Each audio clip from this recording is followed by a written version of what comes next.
Hello everybody, this is Chris Bouguet, and I wanted to let you know that this is part 2 of a 2-part episode where we teamed up with the SpeechScience podcast to record a live event where we discuss the proposed ASHA AAC certification. So, hope you enjoy!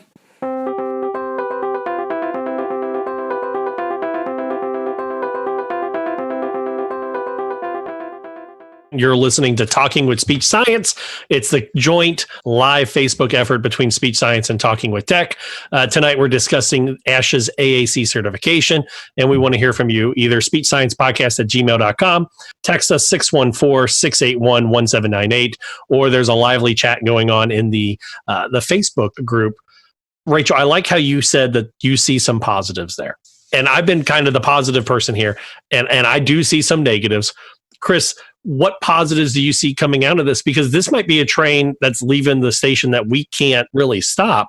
But how can we shape the narrative on it if we do have concerns? Yeah, well, okay. So before I answer that question, Matt, there's one other thing I wanted to say. Oh, yeah. The story that you had told about how when you were went to present to a bunch of other educators, how when they heard about that you work there, they're like, oh, well, he works here. I think there's that phenomena exists no matter what you have behind your name or whether you don't. Meaning, a colleague of mine had this phrase, Sally Norton Dar, she would say, you can't be a prophet in your own land. Meaning I go and I would present in my school district and they'd be like, what? I mean, it's Chris, highly respected there too. But I make a bigger impact when I fly over to Iowa, and they don't know me. And Matt, if you were to come to my school district, they wouldn't really care that what you had behind your name, other than if you're making a lot of sense and you're giving them strategies and solutions to problems they were having. They listen to you all day long because, hey, my gosh, this guy's from over there in the Midwest and he knows what he's doing over there. You know what I mean? It's just a phenomenon that exists about where you're located. That makes sense. Now, to answer your question about what are some of the positives, like Greg mentioned, Katja's perspective is 100% in the same realm as that. Her point of view is that this totally helps people it helps them be better at their craft, and it helps speech therapy in general, right? That it really allows people to specialize and get credit for that specialization. And I really do see the snowball effect that Rachel had mentioned earlier, that we would get more universities to recognize that they need to have more work and better coursework on AAC, because we have so many speech therapists coming out of their pre-service educational models right now where they have never even used AAC, or their AAC is picture symbols. They haven't had an exposure to the different apps, or working with somebody for an extended period of time, or working on a collaborative team to decide what it should be. Those sorts of experience, I think, based on my conversations with people who work at the university level, seem to be something that the entire field needs more of. And if the certification were to happen and that were to make that happen, then okay, that might weigh out the negative side of the exclusionary piece that so many people are concerned about. I just wanted to talk a little bit about the private practice piece, because I am in private practice. And I will say, I could not agree more, Matt. I think that this is something that could completely launch your private practice, because people, they want specialists. And I know all about those parents who want the one who is the, highly specialized person doing, the assessment and the treatment. And I think especially in private practice, it's a really great way to differentiate yourself. Los Angeles is full of private practice and private practitioners. There's a ton of kind of general practices, but my practice has been so successful in part because of my specialty, right? It's like people come to me because they're like, okay, Rachel, she knows AAC, and, it's a lot of word of mouth referrals. And surprisingly enough, the podcast has brought a lot of referrals my way. But I do see a value in if I'm thinking just through the lens of myself as an SLP, and, especially an SLP in private practice. Absolutely. I would love to be certified so everyone thinks I'm a fancy schmancy expert. And I get tons more referrals and I can increase my rate because, I'm a specialist. So I think that there's that, of course. But I also think we need to think through the lens of, best practice, and how is this affecting our practice? How is this affecting the kids who really need AAC, and they really need, teams to adopt the mentality of, we're all in this together. And I think that that's kind of what we keep coming back to. And just to be clear, I think I can speak for both Chris and myself when we say, like, we're not for or against this, right? Like, we have ideas and we're, having a lively discussion about it because we think it's important.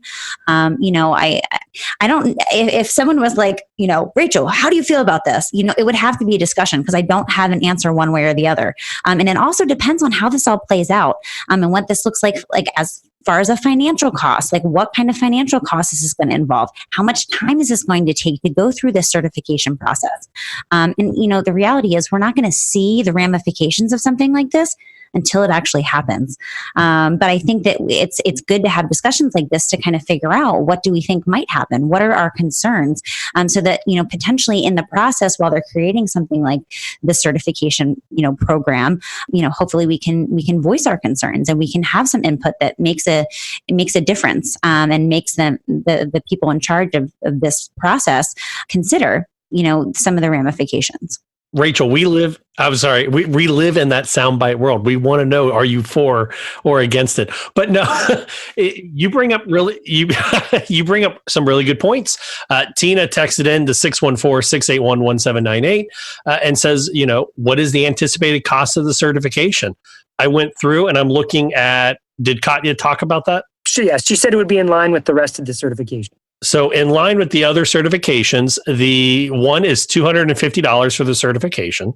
One for fluency is, I just had it up here, $200.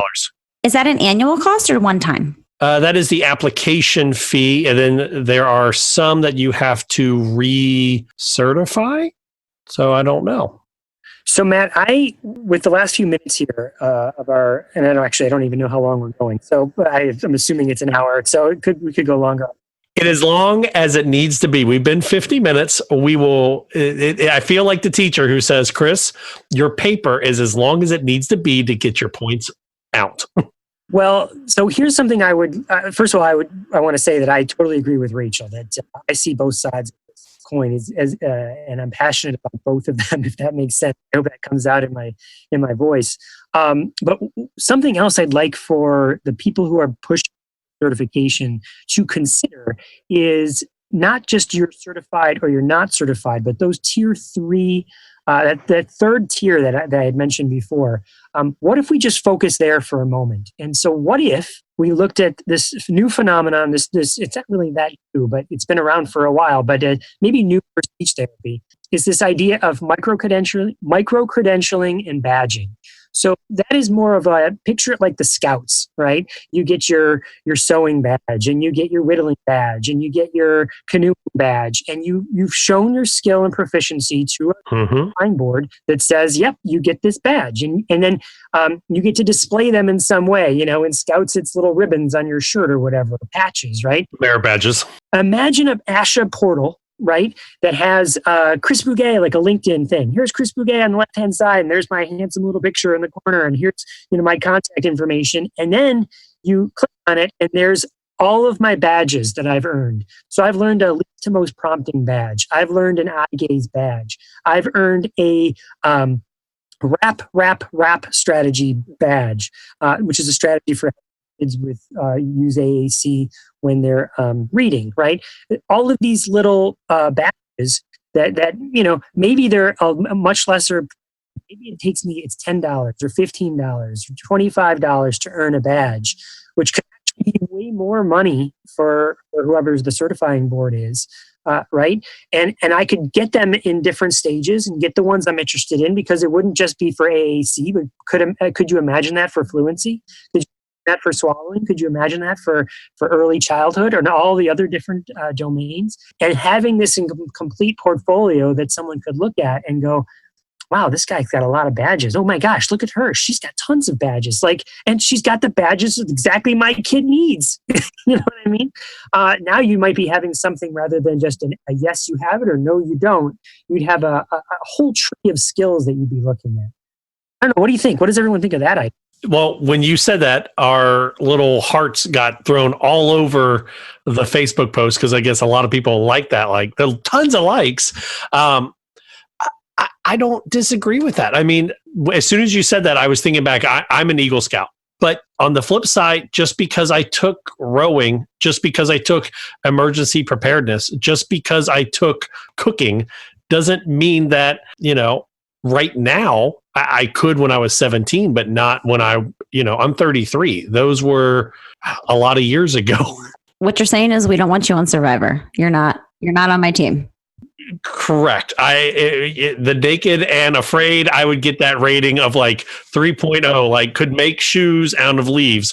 But no, like my only concern about the certification or with your idea, Chris, is that just like with anything else, we are really good when we get it. But what happens 5 years from now? Even if it's a 5-year recertification period, the SLP that I am right now at 33 is night and day different than I am when I was 28. And I hope that I'm better when I'm 38. Sorry, Rachel. I have a lot to say about this. Actually, I just wrote a note, and I'm so happy you said exactly what you just said. So I think one of the things I like about this certification is that they're going to require specific CEUs for your specific specialty. Because right now it's not dictated I could take, a fluency course, and I think that that's important. But I do think that at least in my experience, I'm kind of in, my specific area of California, dealing with what feels like very outdated principles of AAC assessment and implementation. And so I really want clinicians to have to take specific CEU courses to make sure that they're maintained, because we know the field is changing, right? We know how important continuing ed credits are. So I think that that's one of the benefits for me, is that having those specific and targeted CEUs to make sure that you're really up to date. Because I think a lot of times, right, we're like, I know AAC. Well, do you actually know, current practice and current research? I think that's a completely different ballgame, especially when you've been in the field for quite some time. Just a clarification, Craig Coleman let us know that it's $75 a year to recertify in his area. So it'll probably be close to that for the other areas. We got a text message that says they really do appreciate and love the idea, or they like the idea of the AAC, but is certification the biggest issue facing AAC service delivery right now in our field? And my biggest problem I have right now is I've got over 15 students that need communication devices. I have 2 that have devices, and I am happy if they are out half the day. So Matt, whoever texted that in, it's like she looked at my notes, or he looked at my notes, because as I was kind of putting down all my thoughts, the pros and cons of this, one of the things I wrote down was opportunity cost, right?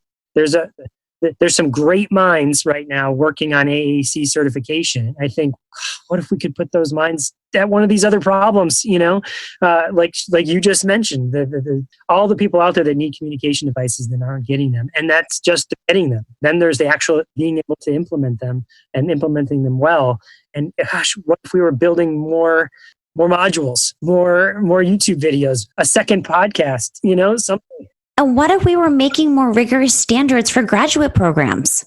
Because then everybody would have a foundational knowledge of what they need to do if there's a child who needs AAC. To me, that's the focus, right? If I had a magic wand and I could make anything happen, it would be that. It would be clinicians coming out of graduate programs would feel really confident about, AAC. And of course, they might have to refer out for an assessment and things like that. But no longer are we going to have these cases where it's like, well, I don't know what to do. They're nonverbal and, I'm not sure. Right? At least giving a foundational knowledge of here's what you can do to get started, because now with the iPad, AAC is so accessible. It used to be like you needed, tons of months of trialing a device and funding and all these things. And now it's as quick as downloading an app. And a lot of these school districts, they have licenses for these apps. So it's really pretty straightforward. If I'm talking about my wish list, it's that. I don't disagree with that. I mean, drop the mic. Drop the mic, please. Don't drop your mic. I know how much you probably paid for that. Like, don't drop your mic on the floor. I don't know. I feel like what is the confirmation bias? We all have to understand that there's confirmation bias in everything we do. Completely. We hear the things that agree with the thought we had when we started, and I say that because I still feel that I really like this idea. And I only like that idea because I know what it can do for me as a professional. Mm-hmm. And I know, selfish. That's the word that's popping in my mind. And that's okay. Maybe that's okay. If you listen to the SpeechScience podcast, you know that I'm a very selfish, terrible person. No, but you should know I'm selfish.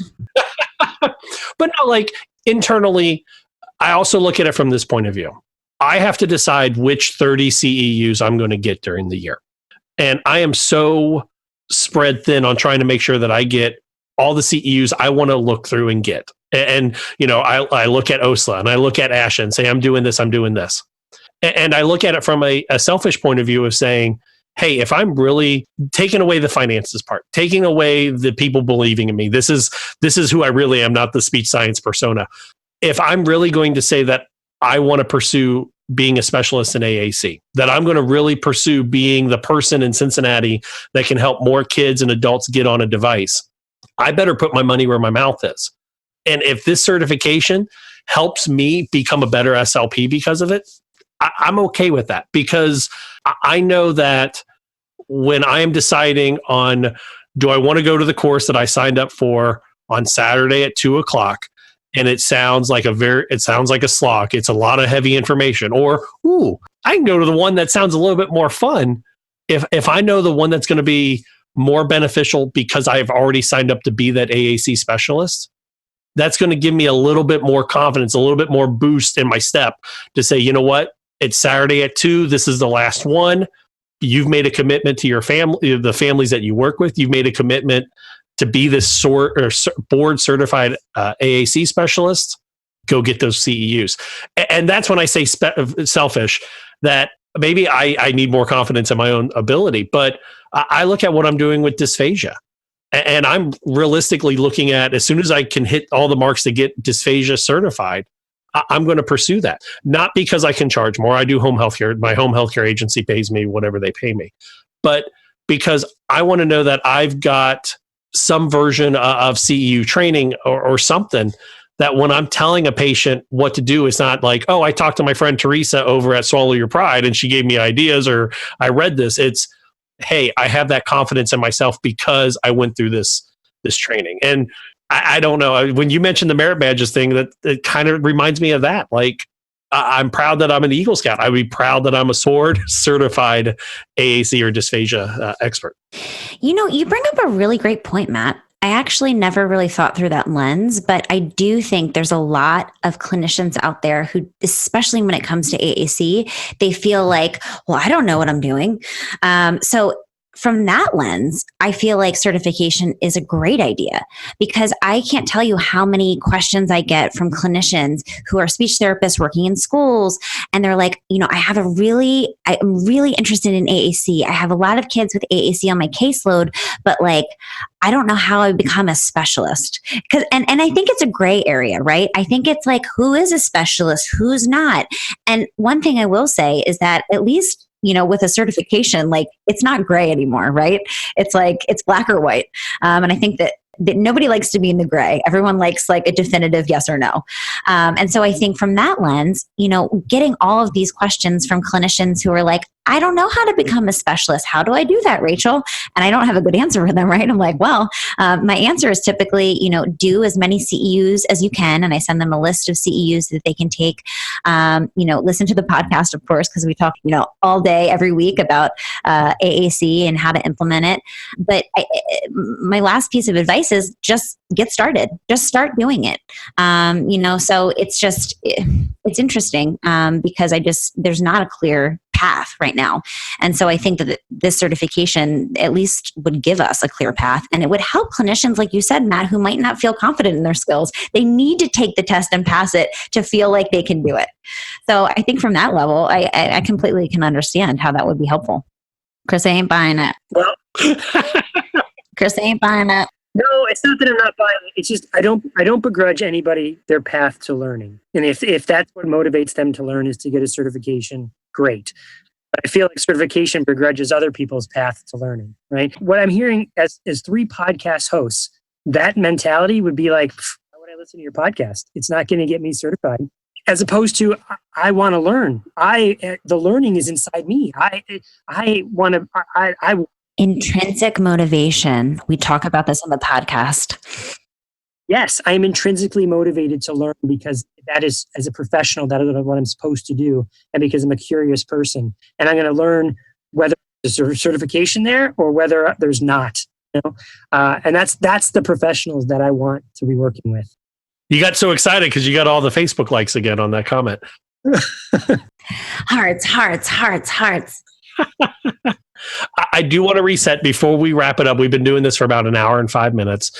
This is Talking with SpeechScience. It is the first of many, maybe, joint efforts between SpeechScience and Talking with Tech. We were originally a family of podcasts before jumping ship over to Exceptional Podcast Network. I threw that link in our Facebook chat, and we want to hear from you on this discussion, which is all about the AAC certification through the American Speech Language Hearing Association. So give us a text, 614-681-1798. I have a question for the whole group before we wrap it up, and then final thoughts. If you could design the certification to meet what you would say is the gold standard, what could you add to it, or what would you take away from what is already being currently worked on? That's a great question. And if you want some think time, I've kind of come up with a couple ideas from that I would see with it. And I would like the idea of, and I was trying to look through the different other certified boards. I am losing my ability to speak tonight. I apologize. That I would like to see that time frame shrink down to about every 3 years for AAC, for recertification. Just because I put it in other terms. I coach high school bowling. There are hundreds of bowling balls introduced every year. Kids come to me and say, which bowling ball do I need to buy? I have no idea. I send them to the pro shop because that's their job to know what bowling ball to use. I'm not going to send them to the bowling ball shop that hasn't updated their skill set since the 1980s. I like the idea of a shorter, every 2 or 3 years, maybe even with our ASHA dues, recertify at that point. Because the AAC that I see that I'm working with my kids right now, we're working on getting a Toby device with their eye gaze. Between the time a PRC device, the Accent 1400, when I submitted the paperwork for that one, and by the time I heard back, the eye gaze component had already changed. So I would like to see the recertification period shortened to kind of help keep up with that technology. Just because if we're looking at speech generating devices, what we think we can do now is going to be archaic by the time that we have to recertify if it's every 5 or 10 years. So that would be my thing that I would like to see added, would be a shorter recertification period. So if the recertification period is every 5 years at 75, maybe every 3 years at 40, just to kind of help keep that price not $500 every 2 years. One thing that I would like to see is, and I don't know if this is possible, this is the idealist in me. I think it's really important that we teach that as clinicians, we learn how to coach communication partners. I think that a lot of times there's this outdated model of speech therapy and even AAC, specific speech therapy, that we have to combat. It's like, okay, I'm across the desk from a student and now I'm doing speech therapy. We know that collaboration is key. And we know that if we can coach communication partners, I'm not just talking about AAC either. This is all of the kids that we work with. We need to coach communication partners to facilitate language all day long. And so that's something that I would love to see, clinicians feeling more confident in their ability to coach, communication partners, because we know that that's going to indicate whether or not a child is successful or not, whether that be with AAC or, articulation or, language, it doesn't matter. So that's something that, as our field, not even AAC specific, but especially when it comes to AAC, that's something that's really important. Rachel, it's like we do a podcast together. Because you took the words right out of my mouth. And one of the skill sets that you'd want to make sure if there was going to be certification that people knew would be how to coach other people. And coaching is a skill set that is currently not even talked about in AAC circles. It's all about direct therapy models as opposed to coaching other people. Yes, totally agree. I was just going to say, I think that we also need to, for our speech science listeners who don't necessarily listen to Talking with Tech, we need to specify, Chris and I are very passionate about using the word coach and not train, because it's two very different things. When I train somebody, it's like, well, Rachel's the expert and she's telling me exactly what to do. Whereas coaching it's a process. It's not a one time, I'm going to teach you how to program a button and then I'm going to walk out the door. It's ongoing and it's collaborative. We work together with teachers and with other SLPs and with parents, and we coach them just the same way that you coach bowling, Matt. So I just wanted to make that differentiation because it's really an important one to make. I went to a CEU training actually the other day on how to coach as a supervisor versus teach as a supervisor. So I love that we're using coaching terminology versus supervisor terminology. What are your guys' closing thoughts before we wrap this whole thing up and tell them about where to find the Katya interview and all that? But just some closing thoughts on this. I think this is tough, but I think that we need to think big picture and we need to really think about the impacts that we can have as clinicians. And, it's our duty as speech language pathologists to afford every child and every adult the opportunity to communicate and to not just communicate their basic, wants and needs, but to go, well beyond that into all of the areas of communication that you and I, we're all able to do that. So I think that, upholding that Communication Bill of Rights, it's really important that AAC, everyone has access to AAC if they need it. And I just think that should be a universal standard. And it doesn't really necessarily relate directly to this AAC certification, but I just think that we can think through that lens when we're thinking about, how can we set up a certification process that really values that and makes clinicians feel confident in their skills to use AAC, recommend AAC, and then of course refer out when, they feel like I don't have the skill sets to do what I need to do. But just reminding everybody that AAC is for everybody. It's not just for speech language pathologists, it's for parents and teachers and peers and siblings and everybody. So I feel like that's my biggest takeaway from everything is that AAC is for everybody. I think my final thought here would be a call to the people who are putting the AAC certification through ASHA and to ASHA in general for all the certifications to look at the contemporary models of evaluating what people know.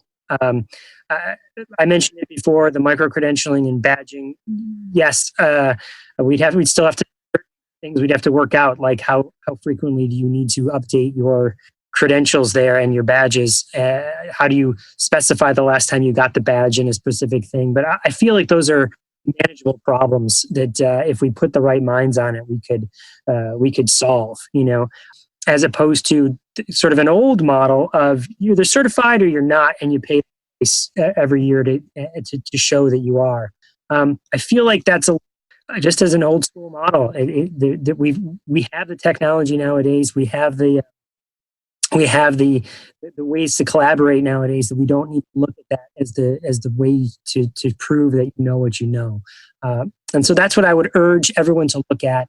I would really urge ASHA to look at this conversation. I hope someone from ASHA listens to it and sees that there is a larger body out there that isn't just blindly thinking the certification is a good thing. That's not to say that I think, like I said, there's definitely positives to it, and I definitely see where the perspective is coming from the people that are trying to make it a thing that happens. It isn't just, well, that's a good idea. There's a lot more here to take into consideration. My closing thought on this whole thing is that I love the idea that it has sparked conversation about AAC. I originally went into this field due to family history, thinking that I was going to be focused more on swallowing and swallowing disorders. And I took a class with Dr. McCarthy, who had texted earlier, and I knew instantly, no, that's where I want to be.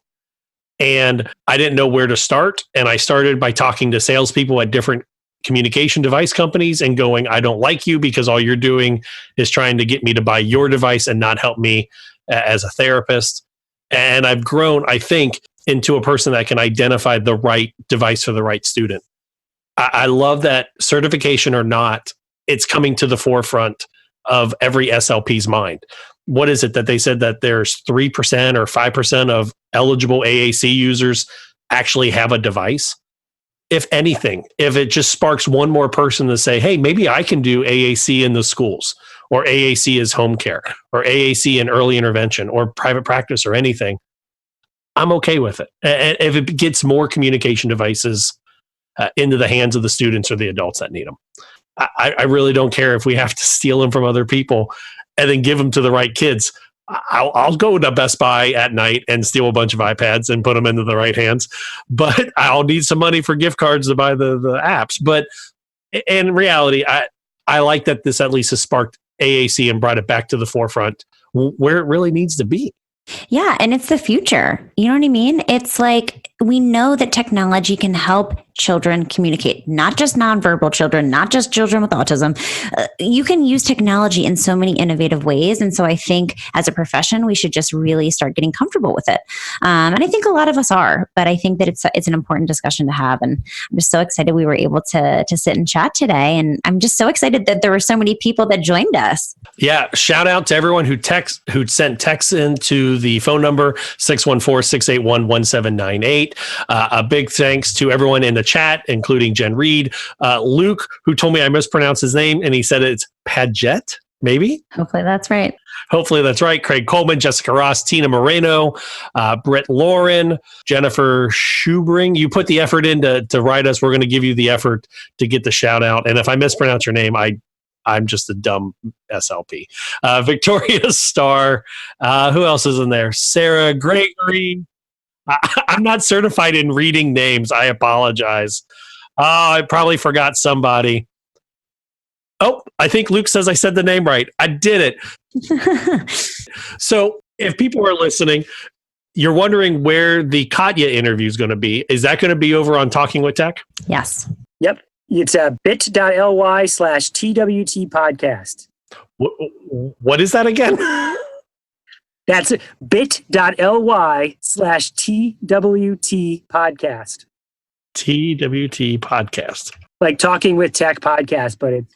You can also head over to exceptionaled.com and you can click on the different podcasts. That's how I'll just do it for that way. But what we're going to do is we're going to separate this episode, and I think the interview, I guess, be on SpeechScience.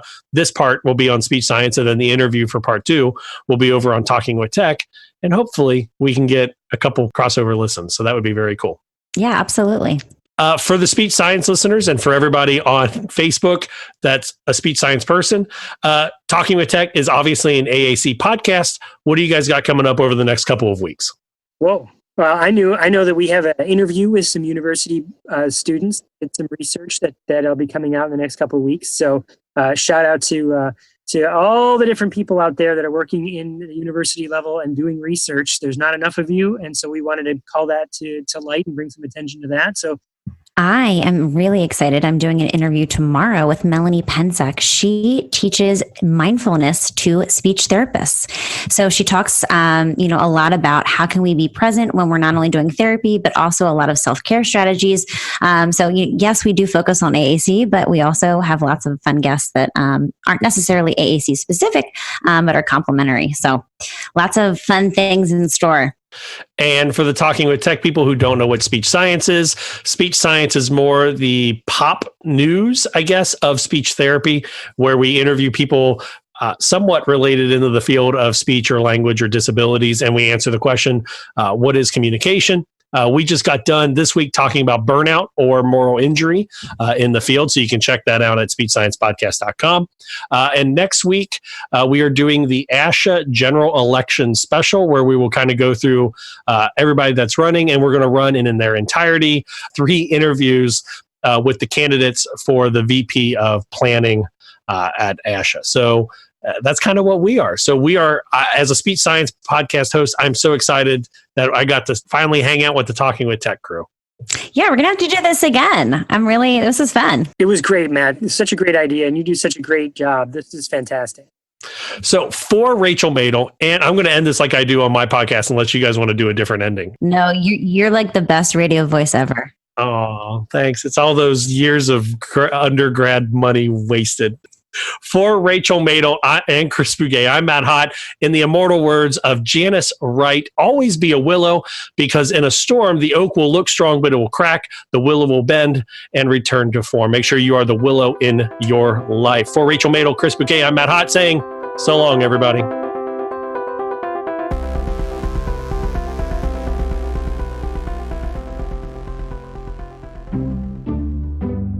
You're listening to the Exceptional Podcast Network.